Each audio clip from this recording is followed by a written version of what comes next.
you for listening to today's episode of JATCast, the official podcast of the Journal of Athletic Training. I'm your host, Luke Donovan. This month we will discuss 2 articles over 2 short episodes from the upcoming issue of the Journal of Athletic Training. In the first episode, I will talk about patient-parent correlations on concussion symptoms ratings. In the second episode, I will explore the findings of a prospective study of the health outcomes of high school football players who sustained concussions.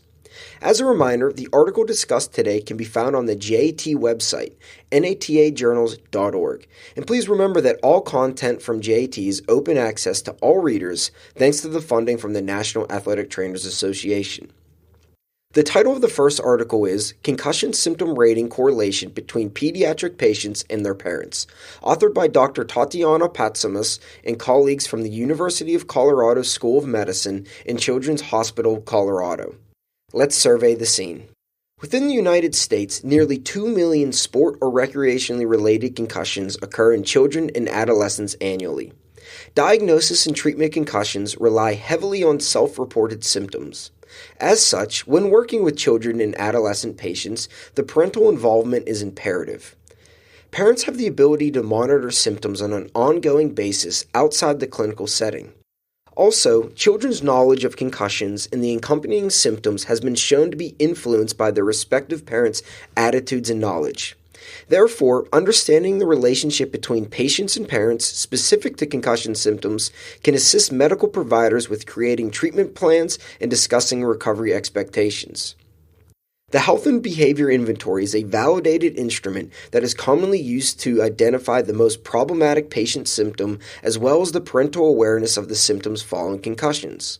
As such, the authors describe 3 primary objectives of this study. First, they examine patient-parent correlations in agreement on measures of the concussion symptom frequency after pediatric concussion. Second, the authors determined whether differences in patient-parent agreement existed between children and adolescents. Children were defined as being 8 to 12 years of age, while adolescents were defined as being 13 to 18 years old. And finally, the authors evaluated the association of scores with symptom duration and time to return to play. To be eligible for this study, participants were required to be diagnosed with a sport-related concussion by a board-certified pediatric sports medicine physician, seen for care within 21 days of the injury, between the ages of 8 and 18, and accompanied by a parent or legal guardian during the initial clinic visit. 267 patients were included in the study. At each visit, where the number of visits were dependent on individualized clinical needs of the patient, both the patient and parents completed their respective version of the Health Behavior Inventory. The Health Behavior Inventory consists of 20 questions that are grouped within cognitive and somatic domains.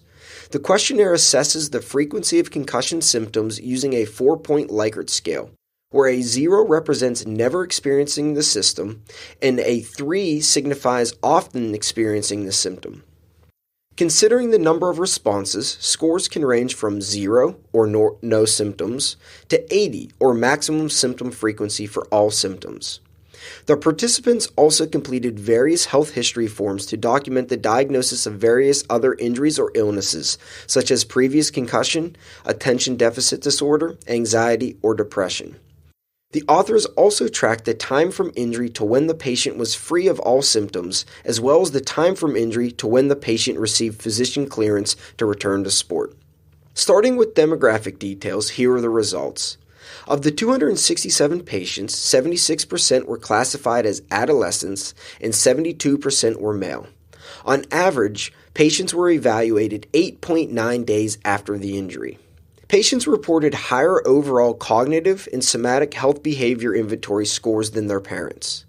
For the total score, the correlation between children and their parents and between adolescents and their parents was high. However, patient-parent ratings correlations were higher for the child age group than the adolescent age group.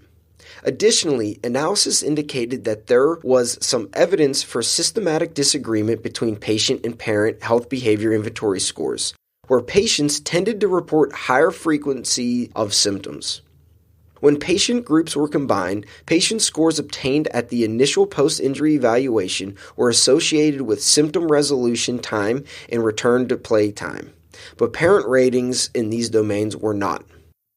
The high correlation between patients and their parents on measures of concussion symptom frequency shows the clinical value of including parental perspectives when assessing pediatric patients with concussions. Although the authors reported high correlations between patients and parents, it is important to note the following. 1. Large discrepancies in reporting symptom frequency between some patients and parents did exist. 2. Patient-parent correlation among children was better than patient-parent correlation among adolescents, suggesting that clinicians must be extra diligent when assessing symptom frequency among 13 to 18-year-olds. And 3, only health behavior inventory scores of the patients were associated with time being symptom-free and time to return to sport. Being aware of both the high associations and discrepancies in patient-parent reporting will aid clinicians with setting expectations for both patients and parents. Continued patient and parent education about sport-related concussions may continue to improve patient-parent reporting agreement. Well, that is it for today's JATCast. Please remember to rate and subscribe to the podcast, which is available on iTunes, Google Play, Spotify, YouTube, and Stitcher.